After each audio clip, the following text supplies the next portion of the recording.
மக்கள்லாம் வேலை பார்த்தா வாட்டுக்கு சம்பாதிச்சு சந்தோஷமா பல வருஷமா இருக்காங்க. சடக்குன்னு வந்து பேரை மாத்துதிய, ரூபா நோட்டில் காந்தி இருக்காரு, மாத்திருவீடா அப்படின்னு கேட்காரு நம்ம RS பாரதி ஐயா. ஏறத்தாழ 18 ஆண்டு காலமாக இந்தியா பூராவிலும் இருக்கிற ஏழை எளிய விவசாயிகள்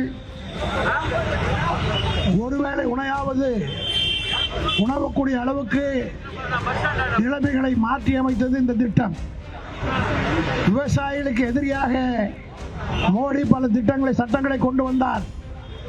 அதனை எதிர்த்து போராட்டம் நடத்தி 400க்கும் மேற்பட்டவர்கள் மாண்டார்கள். அதற்கு பின்னால் அதை திரும்ப பெற்றுக் கொண்டார்.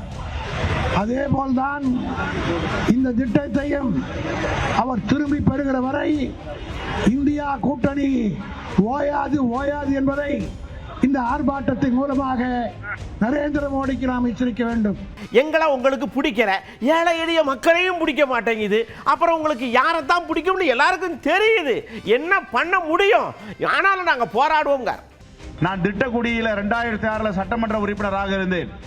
அங்க அடிக்கடி குடிசைகளில் போய் பெரியவரிடம் பேசும்பொழுது ஒரு அம்மா கிட்ட கேட்டேன், எப்படி அம்மா இருக்கீங்கன்னு. 70 வயசு இருக்கு அவங்களுக்கு, நல்லா இருக்கேன்னாங்க.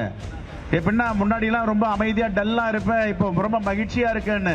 அந்த அம்மா சொன்னாங்க, 100 நாள் வேலை வாய்ப்பு திட்டத்தில் நான் சேர்ந்திருக்கேன், கார்டு போட்டிருக்காங்க எனக்கு. இப்ப நான் போறேன், நான் கட்டி இருக்கின்ற சேலை வெறும் 120 ரூபாய். ஆனால் அன்னை சோனியா காந்தி கொண்டு வந்த திட்டத்தில் 100 ரூபாய் முடிச்சு போட்டு வச்சிருக்கேன். என்கிட்ட 5000 ரூபாய்க்கு மேல இந்த புடவையில ஒட்டிட்டு இருக்குன்னாங்க. இதுதான் புரட்சிகரமான திட்டம்.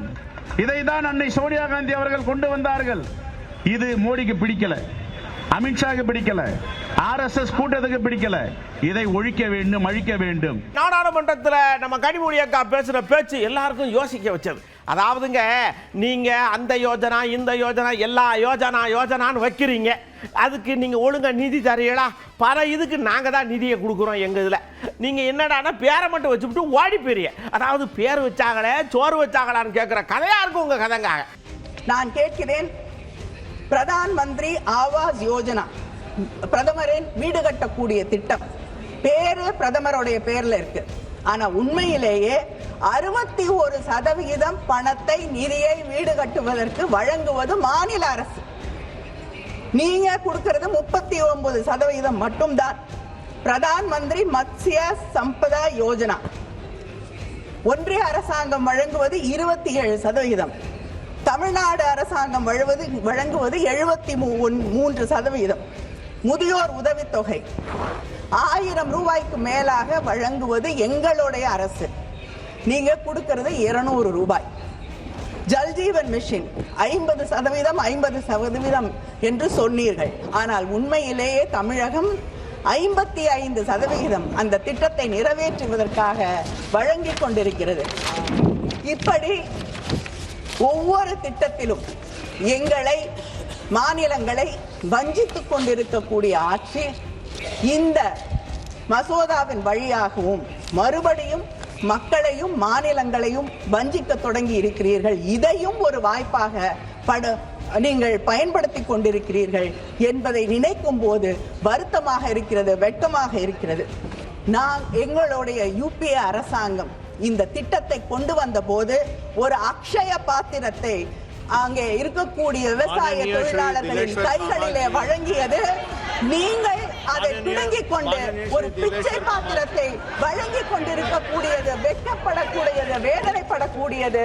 அடுத்த நேரம் இதை தூக்கி அப்படியே போய் நம்ம உதயநிதி ஐயாட்ட போய் சொன்ன உடனே ஆவாங்க, எவ்வளவோ சொன்னாலும் பாருங்க 4000 கோடி ரூபா பாக்கி அடக்கு, எப்போ தருவாங்கன்னு தெரியல, தருமாட்டாங்கன்னு தான் நினைக்கிறேன் அப்படிங்காரு. முதல்ல பணம் வரணும், அது கிட்டத்தட்ட 4000 கோடி வரைக்கும் வரல. நம்ம அதை வலியுறுத்தி முதலமைச்சர் கேட்டுக்கிட்டு இருக்காரு. இந்த பேர் மாற்றம் செய்ததும் அரசு சார்பாக முதலமைச்சர் கண்டனத்தை தெரிவிச்சிருக்கிறாங்க. அதாவதுங்க, நீங்க எவ்வளவு மல்லாடி கேட்டாலும் அவங்களுடைய ஆளும் இடங்கள்ல மட்டும்தான் அவங்க கொடுப்பாங்க, மற்றபடி கொடுக்க மாட்டாங்க. அந்த கொள்கையில தான் அவங்க இருக்காங்க. ஏன்னா எங்கெங்கெல்லாம் அவங்களுக்கு எதிராக இருக்கோ அங்கெல்லாம் வெடியை வச்சு தகர்க்கிற மாதிரி சட்டமன்ற நாள் எல்லாத்துலேயும் ஆளை உருவுறாங்கல்ல, அதனால கொடுக்க மாட்டாங்க அப்படின்னு சொல்றவர் யார் தெரியுமா? நம்ம வீரமணி அண்ணாச்சி. காந்தி அவர்களுடைய பெயரில் இருக்கக்கூடிய மகாத்மா காந்தி கிராமப்புற வேலை திட்டம் என்றதில் அந்த பெயரை நீக்கியது மட்டுமல்ல, அதனுடைய அடித்தளத்தையே அவர்கள் உழைத்திருக்கிறார்கள். மாநில உரிமைகள் இவைகளெல்லாம் பறித்திருக்கிறார்கள் என்பதை மக்களுக்கே இன்னும் விளங்கவில்லை. பல அரசியல் கட்சி தலைவர்களுக்கே விளங்கவில்லை. அடுத்து நம்ம டிகேஎஸ் இளங்கோவன் ஐயா ஒரு விஷயத்துக்குள்ள ரொம்ப யோசிச்சு உள்ள வந்திருக்காங்க.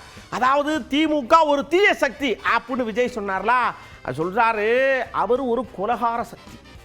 கரூரில் 12 மணிக்கு கூட்டத்தில் பேசுவதாக சொல்லி மக்களை ஆயிரக்கணக்கான மக்களை திரட்டி வைத்துவிட்டு 12 மணிக்கு வராமல் 7:30 மணிக்கு வந்து 9 மணியிலிருந்தே கூடிய கூட்டம் மாலை 7:30 மணி வரை குடிக்க தண்ணீர் இல்லாமல் உணவு இல்லாமல் அந்த வெயிலிலே அவதிப்பட்டு மயங்கி விழுந்து 41 பேர் இறந்ததற்கு காரணம் விஜய் தாமதமாக வந்ததுதான் என்ற உணர்வும் இல்லாமல், அதை பற்றி கவலை கூடப்படாமல், அதை பற்றி பேசாமல் இருக்கும் விஜய் ஒரு கொலைகார சக்தி.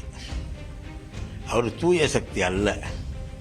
இன்றைக்கு கூட திருச்சியிலே இப்பொழுது அவர் கலந்து கொண்ட கூட்டத்திலே ஒரு விபத்து நடந்ததாக கேள்விப்பட்டேன். அது தெரியவில்லை. ஆனால் அவர் எப்படி தூய சக்தி, ஏன் காலதாமதமாக வந்தேன் என்பதற்கான எந்த காரணத்தையும் இதுவரை சொல்லவில்லை. ஏதாவது சொல்லியிருக்க வேண்டும் அல்லவா? அந்த மக்களை கூட்டமாக கூடி நிறுத்தி வைத்துவிட்டு 12 மணிக்கு வந்து பேசுவதாக அறிவிப்பும் செய்துவிட்டு ஏன் வரவில்லை என்பதற்கான காரணத்தை இதுவரை விளக்கினாரா? இவர் திமுகவை பற்றி பேசுவதற்கு என்ன தகுதி இருக்கிறது என்பதுதான் எங்கள் அண்ணன் திருமாண்ணன் அவர் மற்ற அரசியல் கட்சி தலைவர்களை மாற்றான் தோட்டத்து மல்லிகை மணக்குங்கிற நிலையோடு அணுகக்கூடியவர் இல்லையா? அவர் சொல்றாரு, இதுக்கு முன்னாடி அந்த தம்பி பேசின பேச்சை பூரா கேட்டிருக்கேன், அது ஒரு ஸ்டைலா இருந்தது, இப்போ வேற மாதிரி இருக்குது, ஆள் மாறி இருக்கிறாங்க எழுதி கொடுக்குறவங்க நினைக்கிறேன், அடுக்கு தொடி இரட்டை கிடவி எதுகை மோனை அப்படி இப்படின்னு எல்லாம் உள்ள வருது அப்படிங்க கண்டுபிடிச்சிருக்காரு அண்ணன். அடுக்குமொழியில பேசுறதுக்கு யாரோ கற்று தந்திருக்கிறாங்க, தூய சக்தி தீய சக்தின்னு. அது மக்கள் முடிவு செய்வார்கள். அடுக்குமொழியில பேசுறதுக்கு யாரோ கற்று தந்திருக்கிறாங்க, தூய சக்தி தீய சக்தின்னு, தூய சக்தி தீய சக்தின்னு. அது மக்கள் முடிவு செய்வார்கள். நம்ம மூப்பே சாமிநாத ஐயா டக்குன்னு ஒன்று சொல்றாங்க, இவரால தான் 2026 ஒரு பெரிய தாக்கம் ஏற்பட போகுது, அரசியல் மாற்றம் ஏற்பட போகுது அப்படின்னு சொல்றாங்களே. தாக்கமெல்லாம் ஏற்படாது, தாக வேணா ஏற்படும், வேணா தண்ணியில் அறிய கூட 2 வச்சுக்கங்க அப்படிங்க. வருகின்ற 2026 ஆண்டு தேர்தலில் மீண்டும் திராவிட முன்னேற்ற கழகம் 7வது முறையாக ஆட்சி பொறுப்புக்கு வருவது உறுதி. 2வது முறையாக மாண்புமிகு முதலமைச்சர் அவர்கள் முதல்வராக வருவது உறுதி. எந்த தாக்கத்தையும் ஏற்படுத்துவதில்லை. கூட்டத்துக்கு வரக்கூடியவர்களுக்கு தாகம் ஏற்படும், அதற்கு தண்ணீரை ஏற்பாடு செய்யும். எந்த தாக்கத்தையும் ஏற்படுத்துவதில்லை. கூட்டத்துக்கு வரக்கூடியவர்களுக்கு தாகம் ஏற்படும், அதற்கு தண்ணீரை ஏற்பாடு செய்யும். அறநிலையத்துறை அண்ணாச்சி இருக்காங்கல்ல, அவங்க வந்தாங்க. நாட்டில் என்னென்னமோ நடக்கு, சிரிக்கத்தான் வேண்டியிருக்கு, வேற என்ன செய்ய. இந்த பால்வாடி ஆட்கள் எல்லாம் பவளவளா கண்ட கட்சியை பற்றி பேசுகிறாங்க பாருங்க. அதுதான் போகிற ஓக்களை அப்படியே அந்த லாட்டரியை வாங்கி தூக்கி போட்டு லக்கில் வாழ்க்கை நடக்கிறாங்கடா, அந்த மாதிரி சொல்லிட்டு போய்கிட்டே இருக்காரு. அதே புஸ்லி, அதே லாட்ரி, அதே பஞ்சு டைலாக். ஊருக்கு ஊர் போய் கூட்டம் நடத்தது அந்த தாவேக்கா, ஊர் முழுதும் கூட்டம் நடத்தது திமுக. ஊருக்கு ஊர் போய் கூட்டம் நடத்தது அந்த தாவேக்கா, ஊர் முழுதும் கூட்டம் நடத்தது திமுக. பால்வாடி கட்சிக்கு போய் பவளவிழா கட்சி பதில் சொன்னால் அது நல்லா இருக்காது. அடுத்து நம்ம திருமாண்ண ஒரு விஷயத்தை சொல்றார், கடல் கடந்து இருக்கக்கூடிய எந்த தமிழர்களுக்கும் ஒரு பிரச்சனைனா நான் முன்னாடி நிற்பேன். இலங்கையில் இப்போ அங்கே சில பல சட்டத்திட்டங்கள்லாம் மாத்திராக போல் இருக்கு, அதில் தமிழர்களுக்கு உண்டான அதிகாரம் குறைக்கப்படுற மாதிரி ஒரு விஷயம் நான் கேள்விப்படுறேன். அங்கேருந்து வந்த பெரிய ஆள்கள்லாம் சொல்கிறாங்க, அவங்கள முதல்வர் ஐயாட்ட கூட்டு போய் அப்படியே மத்திய அரசுக்கு அழுத்தம் கொடுத்து அங்கே அப்படி கொண்டு போகிறார் அண்ணாச்சி. எப்படி இருக்குன்னு பார்ப்போம். விரைவில் இலங்கை அரசு ஒரு புதிய அரசமைப்பு சட்டத்தை எழுதவிருக்கிறது. ஏற்கனவே இருக்கிற சட்டத்தை மாற்றி புதிய அரசமைப்பு சட்டத்தை எழுதுவதற்கு அனுர திசநாயக்க தலைமையிலான அரசு முயற்சிக்கிறது.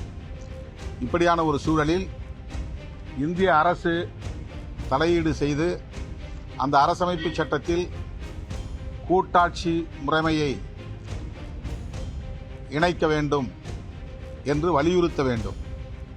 இந்திய அரசு அதில் தலையிட வேண்டுமானால் தமிழ்நாடு அரசு இந்திய அரசுக்கு அழுத்தம் கொடுக்க வேண்டும் என்கிற அடிப்படையில் இந்த குழு இன்றைக்கு முதலமைச்சரை நேரிலே சந்தித்து அது குறித்து விளக்கி பேசியிருக்கிறார்கள்.